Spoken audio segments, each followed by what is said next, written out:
Ndugu Happy ametoa maelekezo hayo katika kata Nyarugusu wilayani Geita wakati akizungumza na mamia ya wananchi wa eneo hilo kwenye mkutano wa hadhara, ikiwa ni sehemu ya ziara ya kuimarisha jumuiya hiyo pamoja na Chama cha Mapinduzi. Kwamba barabara hii ambayo inakwenda mpaka Kahama ni barabara ya umuhimu sana kwenye uchumi wenu. Mkuu wa wilaya ameeleza kwamba tayari mkandarasi amesaini, na mimi leo asubuhi nilikuwa na mkuu wa mkoa nikamwambia, RC, barabara hii vipi?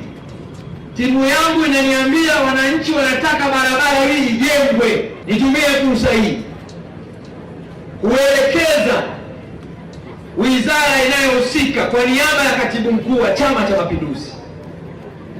Mkataba umeshasainiwa, tunawapongeza.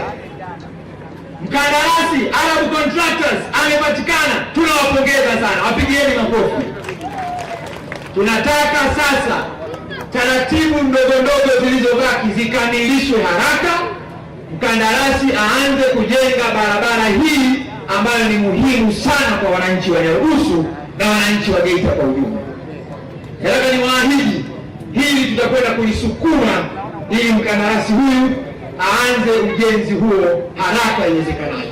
Akizungumza kwenye mkutano huo, mkuu wa wilaya ya Geita Hashim Komba amesema mkataba wa ujenzi wa barabara hiyo yenye urefu wa kilomita 63 inayojengwa kwa zaidi ya bilioni 113 utasimamiwa kikamilifu ili kuhakikisha mradi unatekelezwa kwa viwango. Kupitia Wizara ya Ujenzi tayari wameshaingia mkataba na mkandarasi ambaye anafahamika kwa jina la The Arab Contractors ambaye atajenga barabara hii kwa kiwango cha lami ukubwa wa kilomita 63 na jumla ya bilioni 113 tayari zimeshasainiwa. Makofi mengi sana kwa Dr. Samia Suluhu Hassan.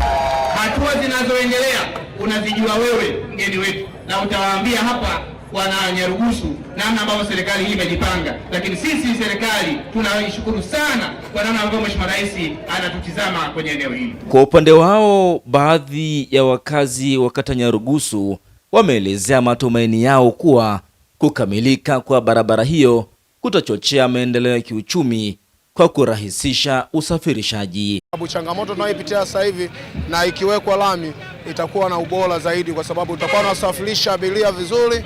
Barabara ambayo ina changamoto ya mabonde, barabara haijakaa vizuri. Mfano barabara ikipigwa lami unaweza kupata unafuu wa kutembea kwenye barabara, kuepukana na vumbi. Kutoka Geita, mimi ni Mrisho Sadik.